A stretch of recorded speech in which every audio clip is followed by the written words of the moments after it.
God does not want us to have fun. I know, I know.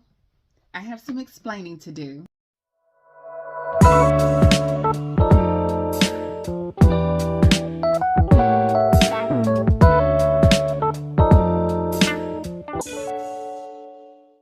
God doesn't want us to have fun. Could this be true? Does God not want us to have fun? Well, that depends on what your idea of fun and enjoyment is and in how much of it do you indulge. Fun and entertainment comes through various forms. Entertainment is a form of activity that holds the attention and interest of an audience or gives pleasure and delight. And that could be an idea, task, activity, or event. Inarguably, our culture is inundated with entertainment, and it places significant emphasis on entertainment media, mainly because it's profitable in so many ways for those behind the scenes who pull the strings in the shaping of our society and world. Generally, mass media is the source of our entertainment.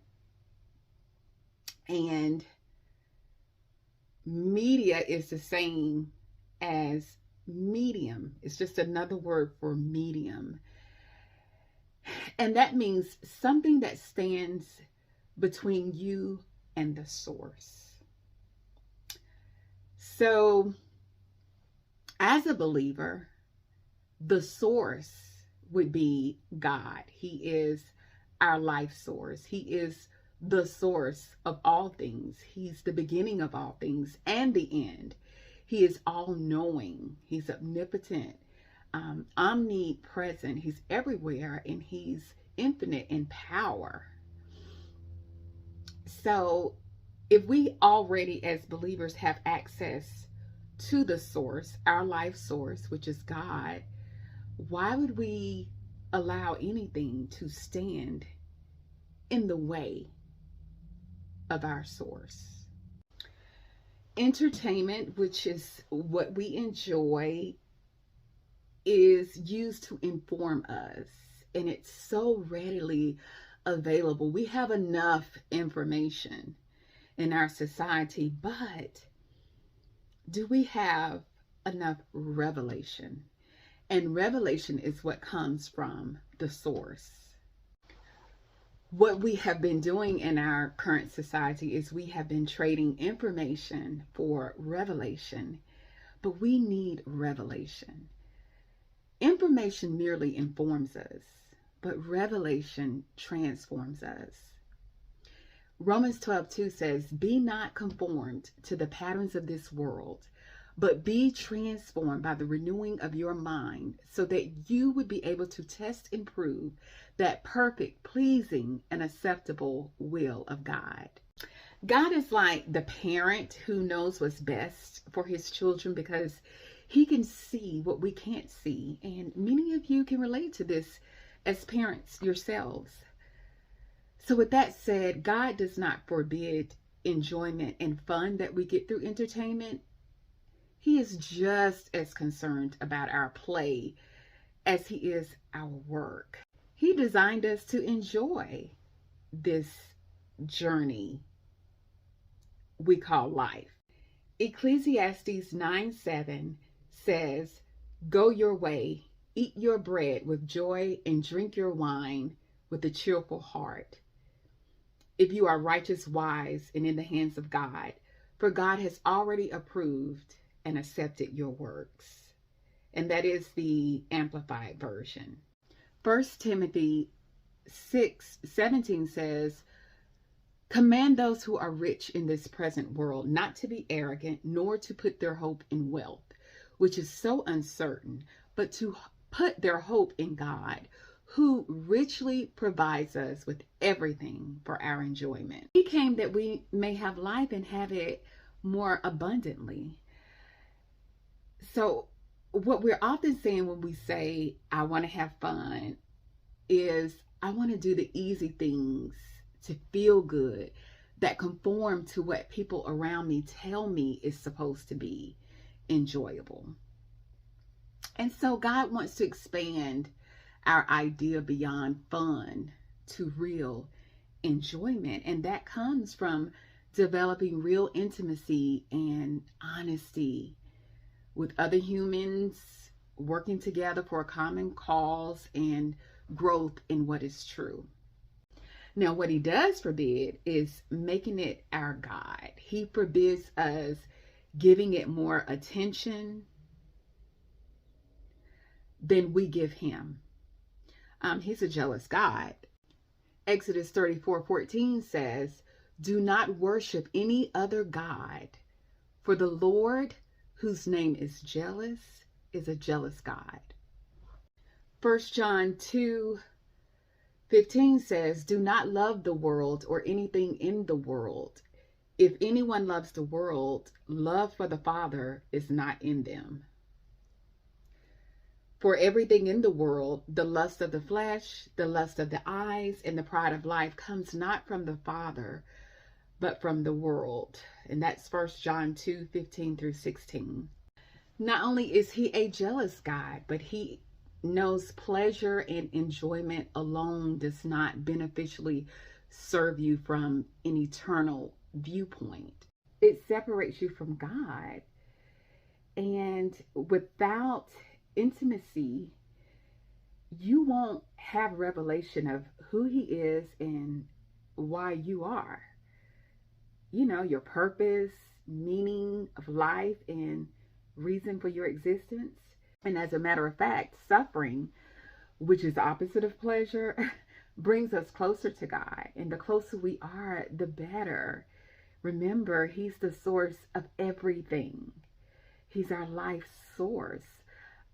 So watch my video on suffering, where I go into more detail about the benefits of suffering for Christ's sake.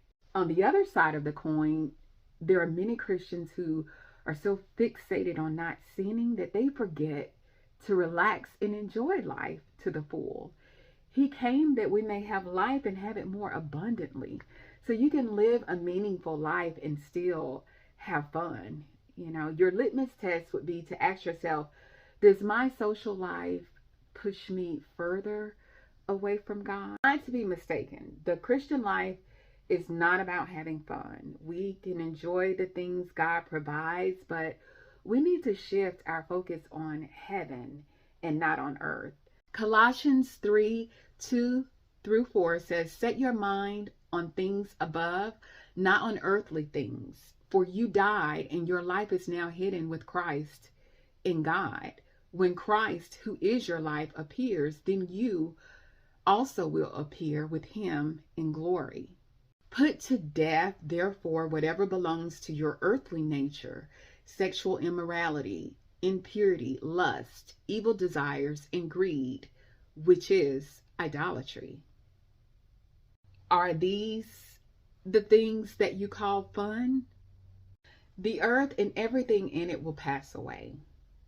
We are sojourners passing through. We are not to get comfy cozy in this world because we're not home yet.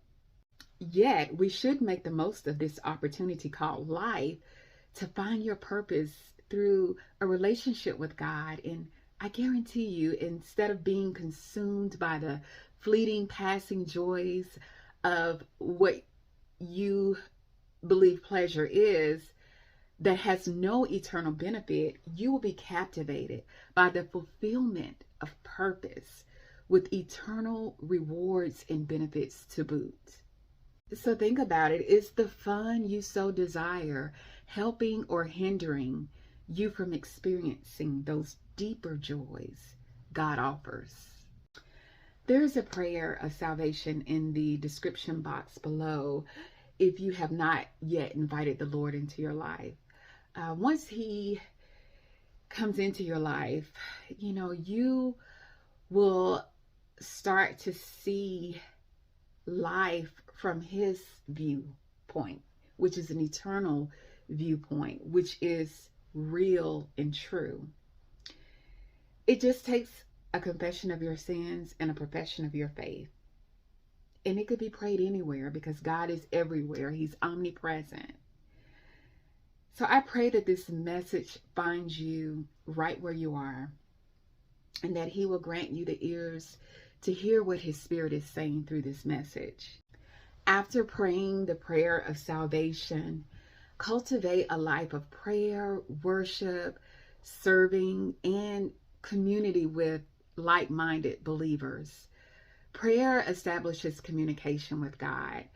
Just like you have communication with those you know, you will need that with God through listening and expressing your concerns, your desires, your, whatever is on your heart.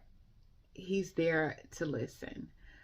Worship, it's reverence through an expression of gratitude to God in song for what He is, who He is, and what He's done.